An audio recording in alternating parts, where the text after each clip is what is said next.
সকাল হলেই আমাদের ঘর জুড়ে শুরু হয় এক চেনা ব্যস্ততা। জানালার পর্দাটা সরিয়ে যখন দিনটাকে স্বাগত জানাই, তখন থেকেই শুরু হয় একজন মায়ের অফুরন্ত দায়িত্ব। বিছানাটা পরিপাটি করে গুছিয়ে নেওয়ার মাঝেই যেন আমরা গুছিয়ে নেই আমাদের পুরো সংসারের স্বপ্ন। মাঝে মধ্যে খুব ক্লান্ত আসে, মনে হয় এক টুকরা যদি নিজের জন্য সময় পেতাম। কিন্তু দিন শেষে এই ব্যস্ততার মাঝেই লুকিয়ে থাকে আমাদের মায়েদের আসল সুপ্ত সুখ।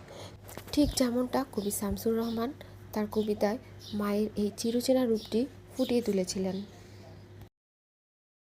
কখনো আমার মাকে কোনোখানে কোনো জমকালো আসরে দেখিনি তো, কোনো দিন পার্কের বেঞ্চিতে বসে বাদাম চিবুতে দেখিনি তো তাকে।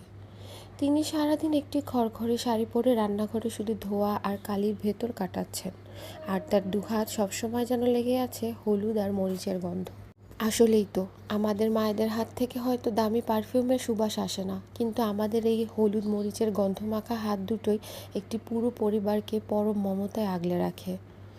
সংসারে শত কাজের মাঝে বারান্দার ওই ছোট গাছটায় যখন পানি দিই, তখন মনে হয় এই গাছের মতোই তো আমরা মায়েরা প্রতিনিয়ত একটু একটু করে ভালোবাসা দিয়ে আমাদের বাচ্চাকে হাসি খুশিভাবে বড় করি।